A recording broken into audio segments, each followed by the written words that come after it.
I just wanted to continue the conversation around being effective versus being efficient, and also how my nutritional plans sort of key into that, particularly around our own human biology, the circadian rhythms, the endocrine system.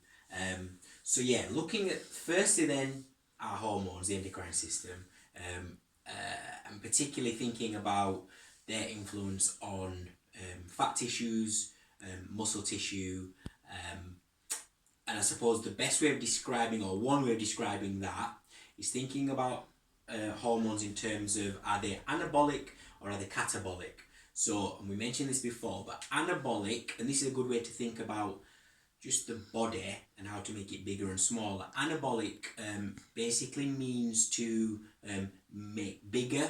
It's around growth and increase, sometimes storage. Whereas catabolic is about breaking down the release of the oxidants, so the burning of, and that's kind of important in terms of, particularly around weight loss and body composition, so body change and things like that. So I'm going to introduce you to this confusing smorgasbord, but it'll kind of make sense, at least to me. So breaking down those hormones into two categories, I want to look at anabolic and catabolic hormones. Of course there's more, but these are kind of a symbol of something I want to discuss about the circadian rhythm and our human biology. Starting with anabolic. So we've got growth hormone, testosterone, estrogen, and of course there are others, but these work in a specific way around the body. And then, so these are a lot of, probably look familiar. We've got under catabolic, cortisol, adrenaline, epinephrine, norepinephrine.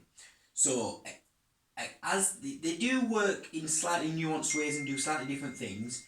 However, basically I want to take cortisol as a symbol to describe how they work in the body and how we should and could leverage them to get the best results and where the dangers can lie. And I'll start with, so I use cortisol for our catabolic state, when we're breaking the body down, and I'll use growth hormone for our anabolic state, building up. And they're slightly representative of all of them.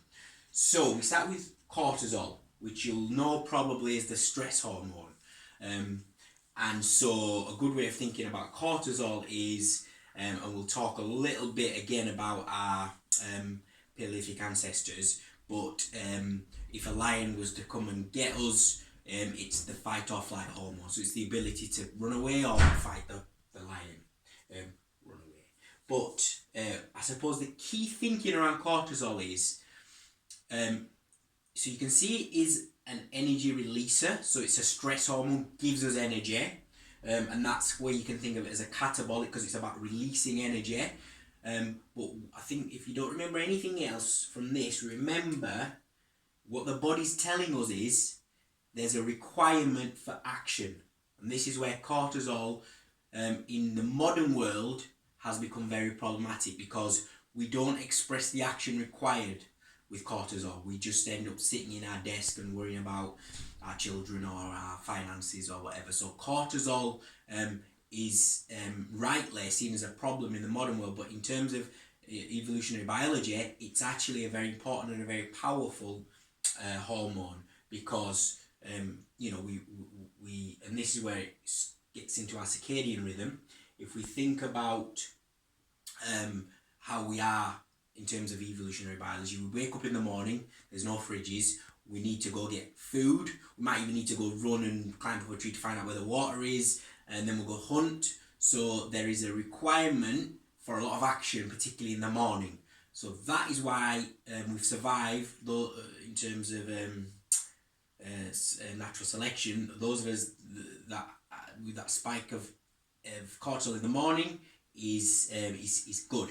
So we have a natural increase of cortisol in the morning, and just in terms of exposure, what we are looking for though is short as opposed to long exposure of cortisol, because, and again, a little bit technical, but if cortisol is in our body a long time, and because it also spikes insulin, which we know is a storage hormone, what that does is it restores that any excess energy that we've not used, we've not given expression to action, we've not used it, so it's restored, and because it's the process of it restoring goes via the liver, it then ends up as belly fat, which is a biomarker for the more dangerous illnesses. So that's why cortisol is rightly seen as a dangerous stress hormone, because it is, unless we use it in a very strategic way.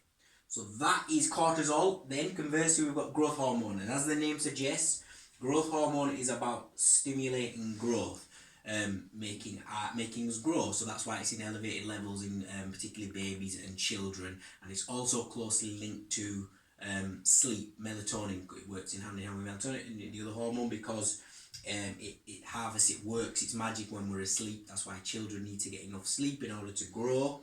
And in adults, it does have a reputation around muscle growth because of the injected by bodybuilders, and this is where you see the big foreheads and the excess of certain body parts. But in actual fact, its key role is about muscle preservation, which is very important for us, because what that does is, because it's so focused, it's so keyed into the idea of preserving muscle, not letting us break down our own muscle tissue.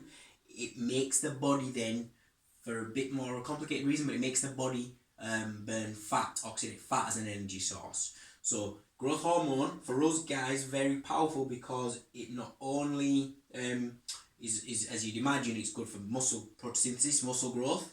It's also, so it's anabolic for muscle growth, it's catabolic for fat tissue.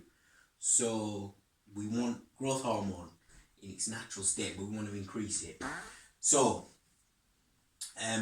thinking again, just touching into our nutritional plan then, and particularly let's look at intermittent fasting. So now we know that intermittent fasting, or fasting in general, increases growth hormone, basically because growth hormone is also synonymous with an increase in insulin. So it's suppressed during eating, but it comes out in full force during fasting. And certain studies have showed a 2,000% increase in men and 1,300% increase in women during 24-hour fasts.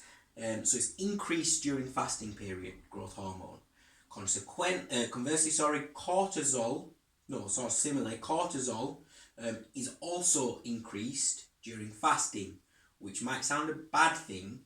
However, we are putting the body under some stress, so it is increased. Now remember, there is a natural increase in cortisol in the morning time anyway, but we have to go back to that idea of requires action.